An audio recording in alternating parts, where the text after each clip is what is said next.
Hi, this is Julie from Hough and this is Tower Recommended.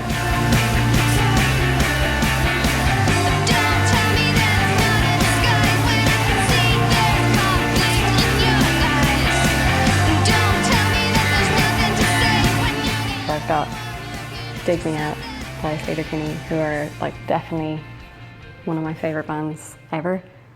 I was in university in Galway and I was standing in my kitchen listening to this album because someone had recommended it to me, and it was someone who I fancied, so I was definitely going to listen to it and tell them all about how much I had listened to it and thought it was cool. And then I kind of completely stopped myself in my tracks. I was like, hang on, what is going on? I heard the music starting and I was obviously, okay, yeah, I dig this is great. But then I heard Karen Tucker's vocal, and she has this kind of lilting, crazy vocal that I'd never heard anything like it before, and I just fell completely in love.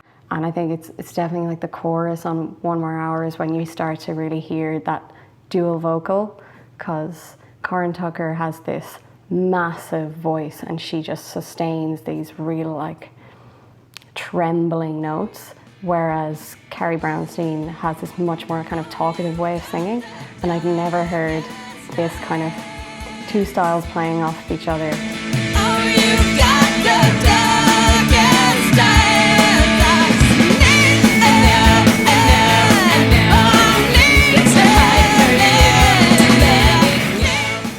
I've never really known much about riot girl music from the 90s before, and this was kind of my intro. On this album, Dig Me Out, the title track is incredible. Words and guitar, it's just such a fun song. It's so important to just listen to women enjoying themselves playing music. And I think I found that so refreshing because I heard them and I was like, this is a serious band. But then actually they have such a sense of humor, and there's so much joy and so much heart in this album, and I love it. Baby St. Vincent. This is Actor by St. Vincent. When I heard this song, it was around the same kind of era that I was starting to listen to Sleater Kinney. And I think actually Sleater Kinney basically unlocked this gate of like, listen to more women in music. Because I think I'd just only been listening to like Interpol, Green Day, System of a Down. Brilliant bands, but like, mix it up, Julie. And I heard, I think it was Marrow, which is like, to this day, it's one of my favorite songs. I think now St. Vincent has definitely become this like guitar icon, but in her earlier albums, she's almost writing for an orchestra. Got such a vast imagination when it comes to like the interplay of all the instruments. She's got like strings in there, she's got brass, a lot of synth as well. It's really, really different from what she does now. She really made me want to learn like how to play. She really just made me want to push myself, and I still like enjoy this so much, but I am so appreciative of it, because if Sleater Kinney made me want to like play loud, St. Vincent kind of made me realize like it could be really fun to learn more, which is something I found really intimidating before. So yeah, it's just a good time.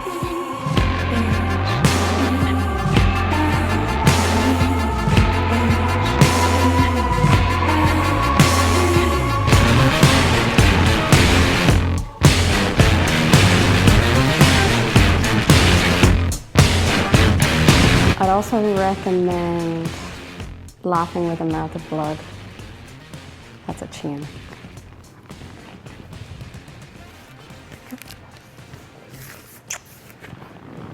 From the age of 10 to 17, if you'd asked me what my favorite album was, if you'd asked me who my favorite band was, it's Green Day. My favorite album was Dookie for like almost 10 years of my life, and it was a game changer. Just over the course of a summer, I went from being obsessed with Britney Spears to being obsessed with Green Day, because I used to steal a lot of CDs from my brother, and I was in the habit of like, without him knowing, I would like burn them onto a tape and then kind of sneakily put them back, and he always knew that I'd done it. But this was the one that really changed my life. I think I did it, initially I was doing it because I wanted to be able to talk about the cool music that he listened to, and then all of a sudden I had found my people, and my people were Green Day. One of my favorite songs in the whole world is When I Come Around. I just think it's an absolutely perfect bit of like pop punk. At that age, you can imagine I was like a teenager, and it's all about kind of the friends who, you know, you'll have to leave behind, or the friends who will stick with you, and it says so much. It's such a nostalgic album. I remember I was finally allowed to go see them on their American Idiot tour. I was finally old enough, and by this stage they were not playing much of this album, and I'd also been keeping an eye on the sets that they were playing as they toured, so all around Europe, all around America, like Brazil, and they were ending this tour in Dublin, so it was the last night of this big like world tour that they were doing. And they hadn't played When I Come Around yet, so I'd like really managed my expectations. I was like, no, it's fine, it's not gonna happen. They're gonna play a load of other songs that you love, like they have so many albums that you adore. And then in their encore, When I Come Around started playing, like those first few chords, like ding ding ding ding ding ding. I was like, oh my God, they're doing it for me.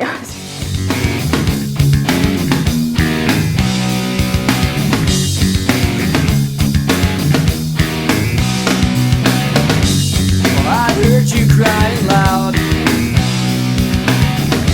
all the way across town. You've been said. I'm trying to tell strangers around me that, like, you know, they haven't played this yet, right? Like, this is the first time they've played it on this entire tour, and nobody wanted to talk to me, no one gave a shit, but I know it was for me. It was very special. Also, what an album cover. I had the poster of this, which was like that big, like next to me, next to my bed, in my bedroom back in Galway. It's actually like rectangular, the full artwork, so there's more to see if you look it up. Very reliable. Pillow Queens. This band, they deserve all the love in the world. This album is just perfect from start to finish. It's been such an important record for me in the last year since it came out. Like, I basically moved to Dublin, moved back to Ireland, moved to Dublin. I'd been away for 10 years, and for a really long time it didn't feel like I related much to the country. I had been moving around to like London and Berlin, and then I was finally feeling like I want to come back. And it was because the faces that you see and the representation that you see, just, it's changed so much in the last few years, and just seeing this band being so celebrated, to me it really sums up like how far we've come. And like the stuff that they sing about is so important, like just track by track, it's just beautiful, like lush. Holy show, like what a tune. If you remember a thing about it, tell me that it's not bad, or even say that. If you remember a thing, then say. When we filmed our music video for Home, I went on a bit of a location scout in the middle of lockdown last October when everything was really shut down. But I had to go looking for locations, and it was like a stunning blue sky, like one of those really crisp Indian summer autumn days. I walked all around Dublin, like around Crumlin, and then like around kind of Glasnevin and all these different neighborhoods that I didn't really know because I was still quite new.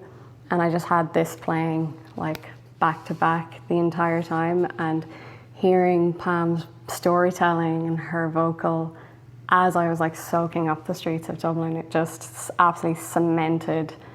When I see like the bricks and mortar of Dublin, like it just so, I hear Pillow Queens coming out of it. It's like, it was this really special entire day that I spent with that album, and I kind of knew it off by heart by the end of the day. It's my last one. This has been one of the most beautiful albums that I've listened to this year.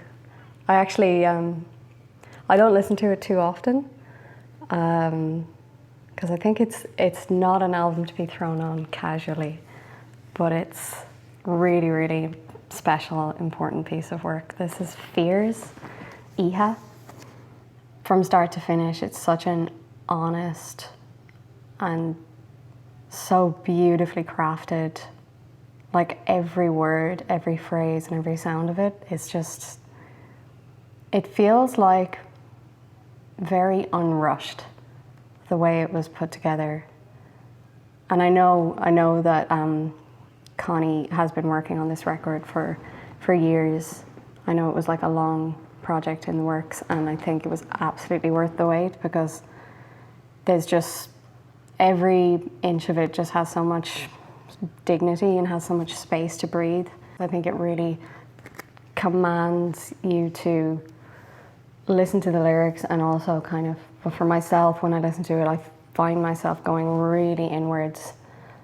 It's such a pleasure and a privilege to be given that experience, like to be able to listen to a record that actually kind of is so healing and helps you to really explore yourself. So I don't throw this on first thing in the morning every day, but when I throw it on, we spend some good time together. And then just in terms of having a nice little sad dance, I would definitely recommend Vines. It's a stunning, stunning song.